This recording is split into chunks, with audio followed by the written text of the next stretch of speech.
চুরাইবাড়ি চেকপোস্টে ফের সচল wait bridge, overload গাড়ি ঘিরে উঠছে দুর্নীতির অভিযোগ।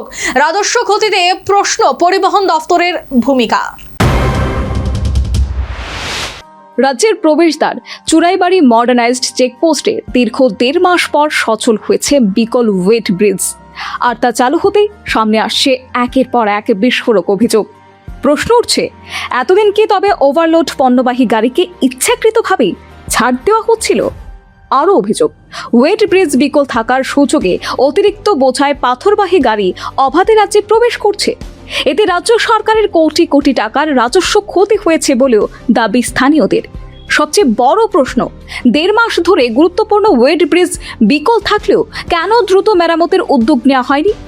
স্থানীয় সূত্রের দাবি, আগে প্রতি মাসে চেকপোস্ট থেকে প্রায় 50 থেকে 60 লক্ষ টাকা রাজস্ব আদায় হতো, কিন্তু ওয়েট ব্রিজ অকেজো থাকাকালীন সেই আয় অনেকটাই কমে যায়।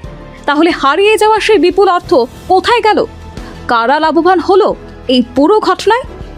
ওয়েট ব্রিজ সচল হতেই বদলে যায় পরিস্থিতি।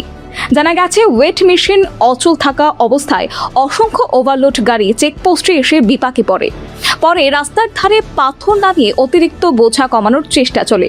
গভীর রাত পর্যন্ত চলে লুকোচুরি। শুনুন, ওয়েট মেশিন অচল থাকা অবস্থায় দুর্নীতির কারিগরি।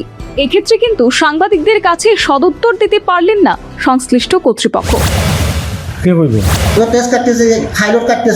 তারপরে তো ওভারলোডটা একটু ম্যাক্সিমাম থাকে, ব্যাক করাটা তো আপনারা মানে বাধ্যবাধকতা নাই, আপনারা তো ফাইন কাটতেন। এখানে ইনচার্জের নাম কিটা? চক্রবাণী দাস। মানে তাই নিয়ে কইছেনি যে ওভারলোড গাড়িগুলো ব্যাক করিয়া দিয়ে দেন। প্রশ্ন উঠছে, প্রশাসনের চোখের সামনে কিভাবে চলছিল এই অনিয়ম? অভিযোগের তীর উঠছে পরিবহন দফতরের একাংশ কর্মচারীর দিকেও। দুর্নীতির এই চক্রে কারা জড়িত? তদন্ত হবে কি, নাকি সব অভিযোগ চাপা পড়ে যাবে সময়ের অন্ধকারে? এখন রাজ্যবাসীর নজর প্রশাসনের দিকে। দুর্নীতির অভিযোগে কড়া পদক্ষেপ নেওয়া হয়, নাকি আবারও দায় এড়িয়ে যায় সংশ্লিষ্ট দফতর? সেটাই এখন বড় প্রশ্ন। Bureau report, news vanguard.